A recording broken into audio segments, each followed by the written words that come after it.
Bonjour tout le monde, bienvenue dans ce nouveau Critic Man en mode série, et cette fois on va parler de 5 œuvres différentes.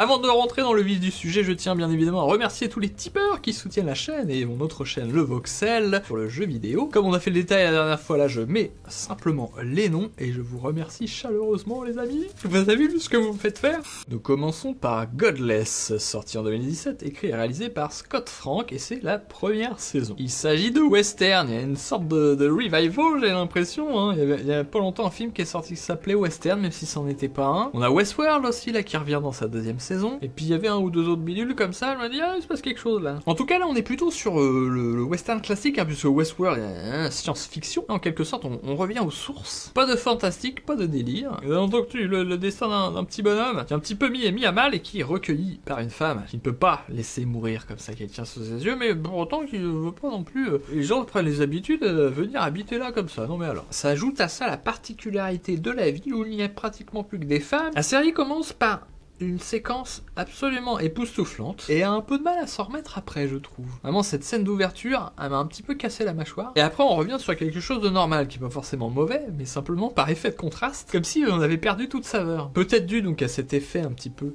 classique, donc une forme qui n'est pas extravagante, que ce soit dans la mise en scène ou que ce soit dans l'histoire. Mais avec le temps, je trouve quand même, les personnages commencent à exister, des thématiques aussi commencent à poindre. Donc pendant un tiers, il y a un effet un petit peu mou, c'est pas trop impliqué encore, peut-être un peu trop long à se mettre en place. D'ailleurs, il faut savoir que le projet à la base devait être un film, mais notre ami Scott Frank, il n'arrivait pas à monter son truc. Finalement, sous forme télévisée de série, là, il a réussi à avoir le budget. Donc même si on est sur 6 épisodes à peine 1 heure, et bien que l'ampleur de l'histoire n'est pas la même si on doit remplir 6 heures ou 2 heures. C'est peut-être ça qu'on ressent un petit peu côté on étire les choses. Mais à côté de ça, on a des super comédiens, on a notamment un Jeff Daniels qui fait bien plaisir à voir, et des personnages qui sont, notamment les personnages féminins qui sont vachement chouettes, très variés, plein de types de femmes qui ont des problématiques différentes, des thématiques qu'on ne retrouve pas d'habitude dans le western, et donc il y a une petite sauce quand même qui se met à monter, qui fait que là si je repense à mes sensations, souvent c'est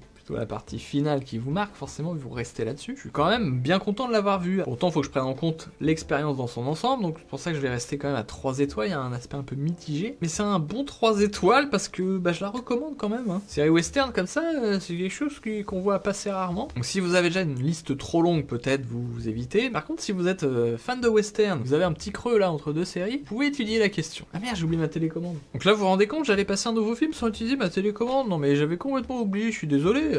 Nous voici donc en France pour la série Nox, sur un concept de Fred Cavaillé et écrit, réalisé par Coq Dantran et Jérôme Fonsten, sorti en 2018. Alors en France, on a ce petit truc pour le policier, et c'est une série policière qui se passe dans les milieux interlopes souterrains dans Paris. Ouais, bon, ça se passe à Paris, voilà.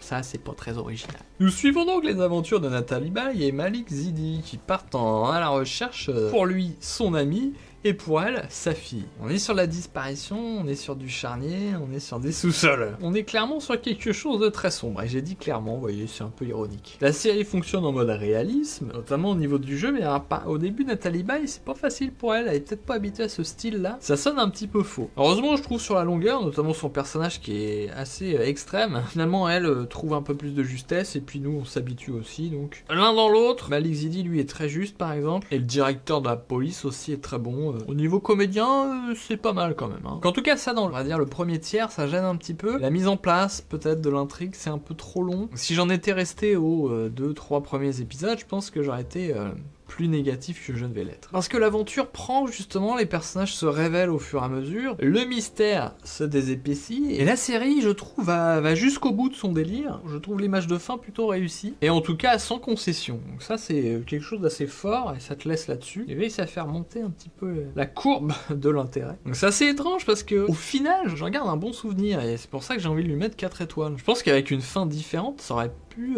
changer les choses, même si en dehors de la fin, l'univers a sa particularité qui fait qu'il y a quelque chose d'original qui prend et qui m'a de plus en plus impliqué et intéressé. Donc on est dans la série assez brutale. S'il y a des petites choses en termes de réalisme qui sont un peu limites, notamment sur du hacking un peu rapide et facile. Et ça après voilà, c'est est-ce que vous l'acceptez parce que c'est pas ce qu'il y a de plus important ou est-ce que ça vous bloque? Ça reste sensation subjective. Ah donc au final, la série a réussi à me convaincre au fur et à mesure, alors que j'étais pas trop au début. Bref, on va aller voir ce qui se passe ailleurs.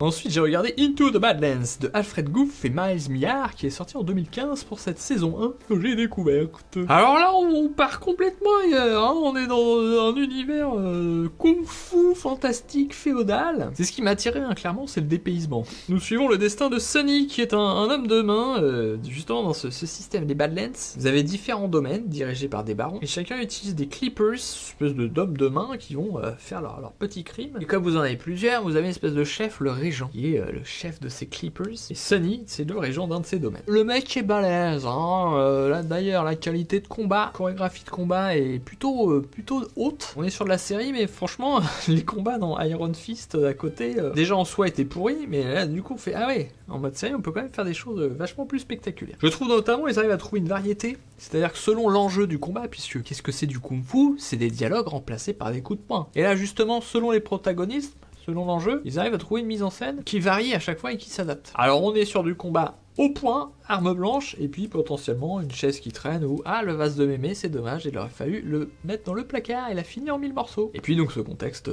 comme je disais, les domaines, féodal. Visiblement, ça se passe après notre ère. Le chaos du monde, on a tout foutu en l'air, et donc il y a quelques personnes qui sont émergées pour remettre de l'ordre dans le chaos, mais en même temps, ce côté un petit peu dictatorial. Et puis forcément, les enjeux entre les différents domaines, les différents chefs, et les mecs n'en ont jamais assez, alors que là vous aviez stabilisé les choses. Et s'ajoute à ça une dimension un petit peu fantastique. Un jeune homme là qui a une espèce de petit truc en lui, trouve l'univers, en termes de production c'est quand même pas mal du tout. Il y a un certain nombre de scènes qui sont tournées in situ, hein. Nous ne sommes pas en studio, on voit vraiment des arbres, la cour d'un château, etc.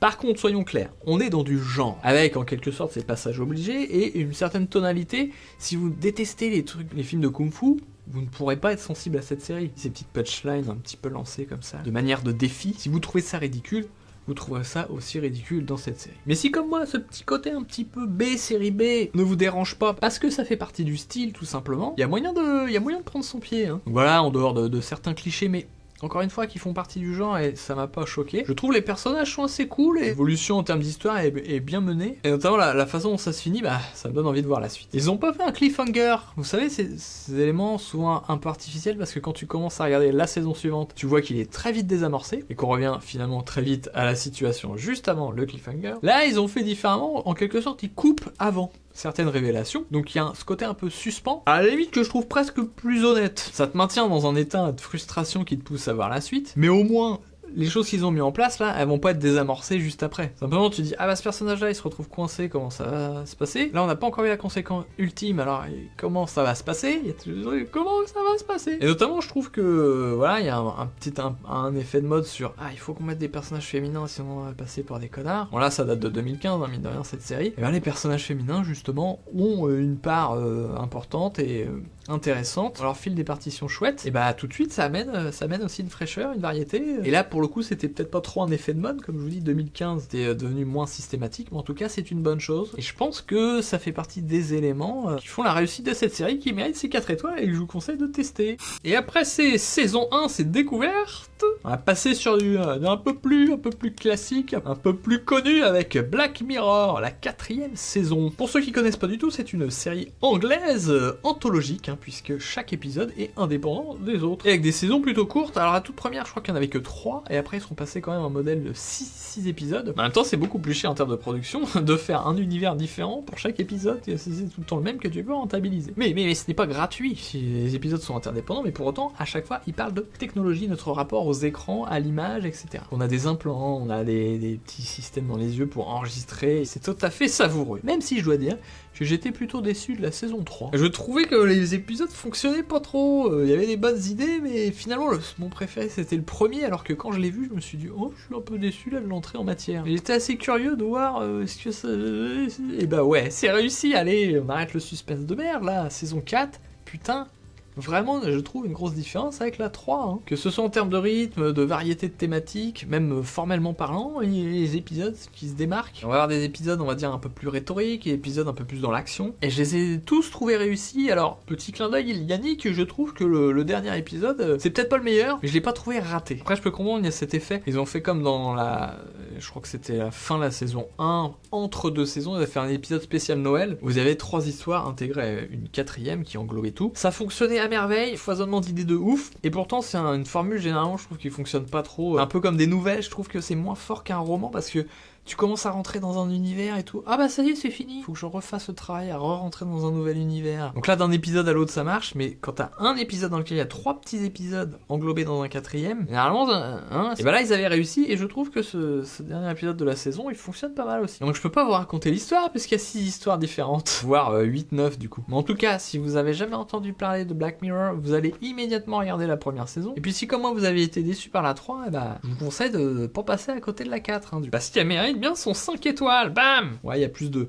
cohérence, je trouve, de densité. Donc les histoires sont mieux écrites, ce qui fait que les idées sur comment la technologie peut changer nos vies sont plus fortes. Peut-être qu'elle est plus sombre cette série, mais du coup ça fonctionne mieux. Et enfin la dernière série du mois, c'est Rick and Morty, saison 3 les amis, putain. Dan Harmon et Justin Roiland qui sont des génies, hein, ni plus ni moins. C'est saison 3 qui est sortie en 2017, un épisode, c'est un chef-d'œuvre, je l'ai regardé 2 fois de suite, j'étais obligé. Pareil pour ceux qui connaissent pas du tout Rick and Morty, on va faire très simple, c'est Doc Brown de Retour vers le futur avec Marty McFly, en version un peu transformée forcément, on a un grand-père beaucoup plus dégueulasse, et on a le Marty McFly qui sera un gamin beaucoup plus jeune et un peu naïf, enthousiaste. Il y a une espèce de magie déjà entre ces deux personnages qui opèrent. Et l'univers, c'est de la folie. On est sur du voyage temporel interdimensionnel avec à peu près 1 million d'idées par seconde et qui va très loin justement dans le délire de paradoxe temporel, etc. Si quand je vous dis ça, ça vous fait peur, on est dans un truc très coloré qui fourmille, qui est très comique. Hein. C'est pas du premier degré science-fiction, hard science, machin. Après, je peux comprendre qu'on soit pas sensible à ce genre d'univers. Et si ça ne vous fait pas peur,